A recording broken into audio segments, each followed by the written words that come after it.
Hi everyone, it's Jung here for HipKit Club, and today I'm going to be sharing a process video of the last few days of my December documented album. On Christmas Day, I took a couple of photos using the Facebook Santa filter, and I wanted to get them all on one layout.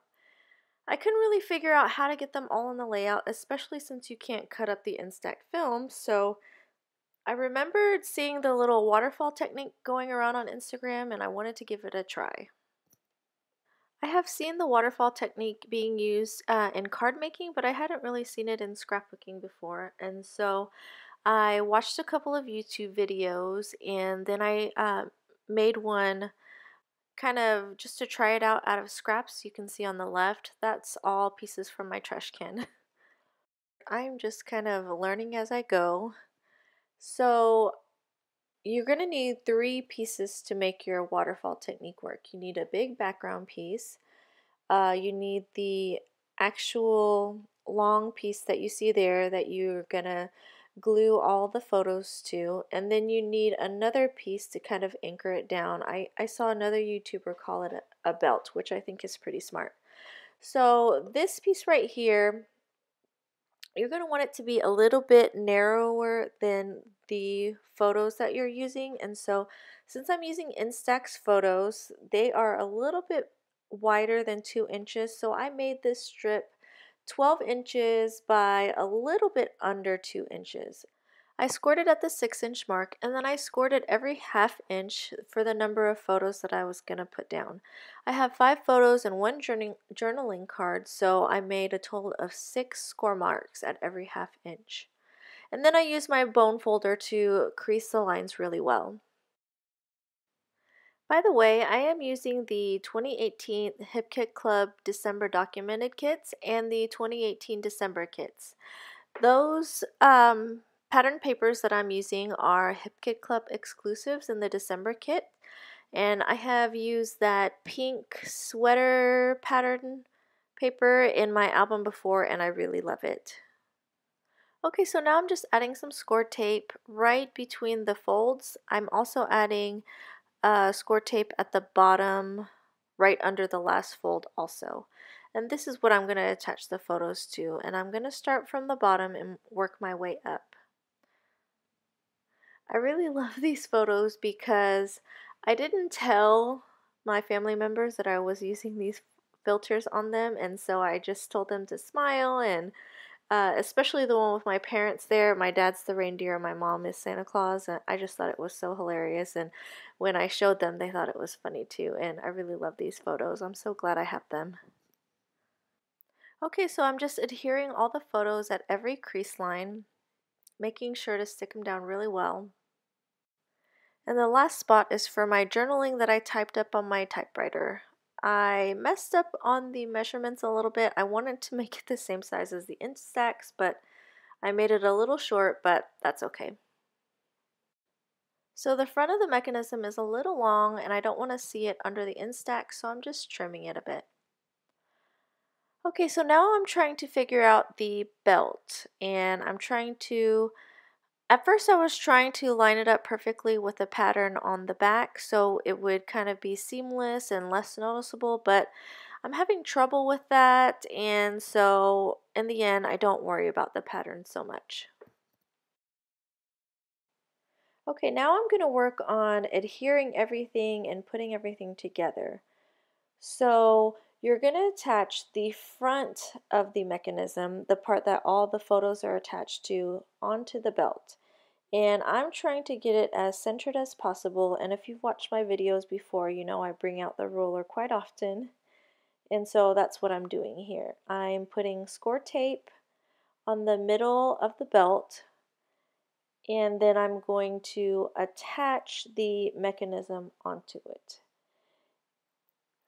So you want to make sure to attach the belt under the last crease of the mechanism, otherwise your second to last photo will not waterfall like it should.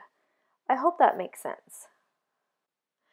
And you also don't want to put it right under the last fold, otherwise I notice that you have a little bit of a hard time flipping the photos.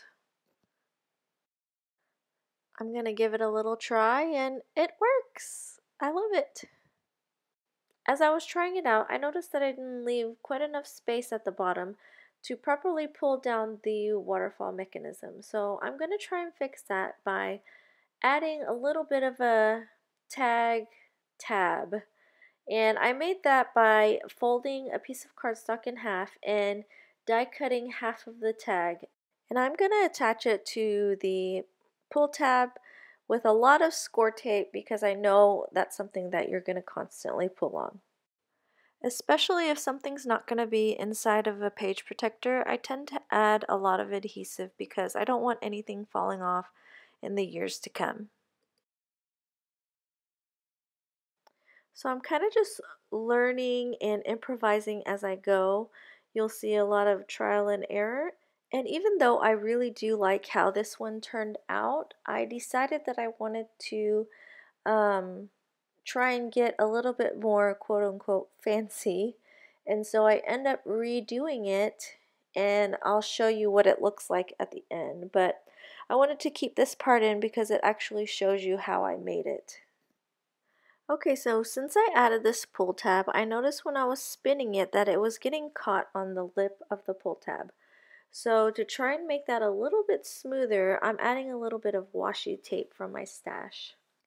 And it does fix the problem. It's actually New Year's Eve as I'm recording and doing the editing and voiceover, so Happy New Year. And one of my goals was to finish the December documented album before January, and so I actually think I'm going to make that happen. These are just the last couple of pages in my album, and I'm going to go through and make a little minor adjustments and fix a couple of things, but other than that, I'm pretty much done. Okay, so now I'm going to attach the belt to the background paper. And you can see that I'm putting score tape there, but I'm not putting it right up against where the Instax photo, the width of the Instax photo. So you can see I leave a little bit of space because I have so many and I want it to waterfall smoothly. I think if I had put the double-sided tape right up against where the edges of the Instax were, I think it would be a little bit stiff, if that makes sense. You'll notice that I left the branding strip on the background paper, and that's because this is the size of this particular paper that I had left, and I really wanted to use it, so I didn't really mind the branding strip being there. Now that everything's pretty much detached, I'm looking for something to embellish the journaling card. I left a lot of room because I knew I wanted to dress it up a little bit. I ended up going with that Snow Globe Puffy Stickers, and that's a HipKit Club exclusive from the December kits. And since it's not in a pocket page, like I have mentioned before, I like to enforce the adhesive with some liquid glue. I'm just going to write the word pull on the bottom of that tab so people know to pull for the waterfall effect. I wanted to add some texture to the page and make sure that my belt stays down, so I took it off camera and stitched it with my sewing machine along the edges. Now here's another mistake that I made. I should have punched the holes before I stitched around the edges because if you see, it's hard to tell on camera, but the holes line up right where the machine stitching is. So if I try to punch through right there, it would just cut off the machine stitching. And so I'm going to fix that by trimming off a bit of the edge on that side. That way the machine stitching will be to the left of the holes. Alright, so I got it to work out and everything looks good. I'm so happy I got the waterfall technique to work, and I hope I've explained it well enough for you to give it a try also. On the back, I'm going to add a full-size photo. Alright, so at the end of my album, I usually like to make a pocket page to house all the Christmas cards that we receive in the mail. And so I picked this pattern paper, and it's another HipKit Club exclusive from the December kit, and I'm going to make a pocket page out of it. I've already cut it down to size, and it's 12 by almost 7 inches wide. And I'm going to, I want my page eventually to be at about 8.5, so I'm going to fold it at 3 3/4 inches from the bottom. And I already tried to figure out how this would look from the front, so when I flipped up the bottom, I wanted the deer to be pointing the right way. And I learned from my lesson, so this time I am going to punch the holes before I machine stitch the pocket closed. I'm going to add a little bit of adhesive to the side just so that the flap stays down while I punch the holes. Alright, so because of the pocket, the bottom 3 holes seem strong enough, but I felt like the top 3 holes needed a little bit of reinforcement. So I'm going to be using my We Are Memory Keepers reinforcement punch and some white cardstock, and then I'm going to reinforce those top 3 holes. I'll glue them on with liquid adhesive, and then I'll do some machine stitching around the edges to close up the pocket. I'm going to give it a little test and add some cards to the pocket to make sure everything fits, and I'm going to add our Christmas card to make sure Christmas cards fit as well.